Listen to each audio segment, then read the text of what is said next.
Hi, it's Denise. Here's a new episode of Standout. Be my next guest on Standout by clicking on the link below and we'll contact you. Enjoy the episode.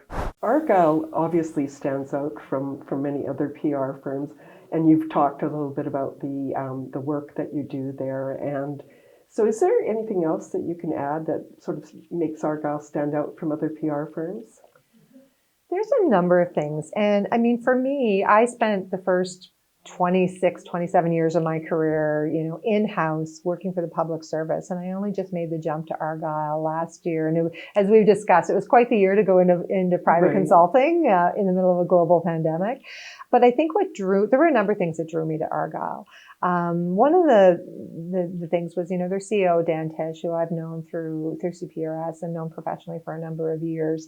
And year after year, I would always kind of have my sights on Argyle at awards time and look at the projects that they were working on. They were really deeply meaningful projects that really, I felt, contributed to social purpose and social good.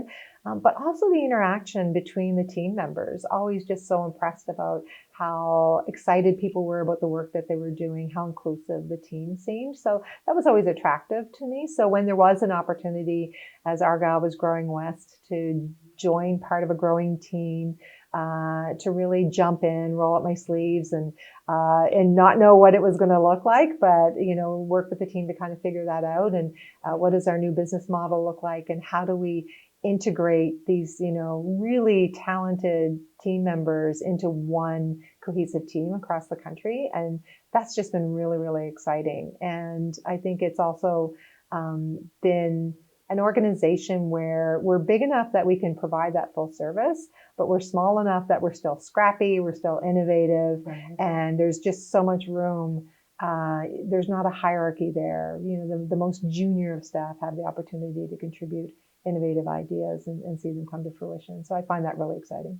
Very different than a large public organization where there'd be a great deal of hierarchy and then also having to go out and get the work now and instead of being an employee. And that was probably the biggest. I wrote a blog about it. I actually wrote a blog, which was my open apology to consultants everywhere, about what I've learned. And the hustle to get the work was, the biggest change for me.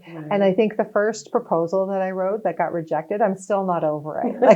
I was so invested by the time I wrote the proposal in this project. And so, I think a real appreciation for, you're always giving your best to the clients that you have, but you always also have to keep your eye on the opportunities. And it just came from a really good conversation with a cross-country team on, vaccine education and public awareness, and how do we help companies and help governments prepare Canadians to really understand the importance of vaccines so that, we can get moving and get past COVID in an era where there's never been more attention on vaccine trials and vaccine successes and failures and what that does to people's perceptions. So the opportunity that we have to bring our skill and our knowledge of the public health and the healthcare landscape to help share that information. So I think there's these great opportunities, but you always have to have your eye on that next opportunity at the same time, making sure you're delivering that service to your clients. And for me, I'm very lucky. I have a built-in mentor, my son, who's working back east for the competition, but has always worked agency. And he was probably my biggest coach in those first 6 months. That's all the time we have today for this episode. Thank you for tuning in with us, and please remember to subscribe to our channel. You can also follow us on LinkedIn and Facebook. We have new content being released every day.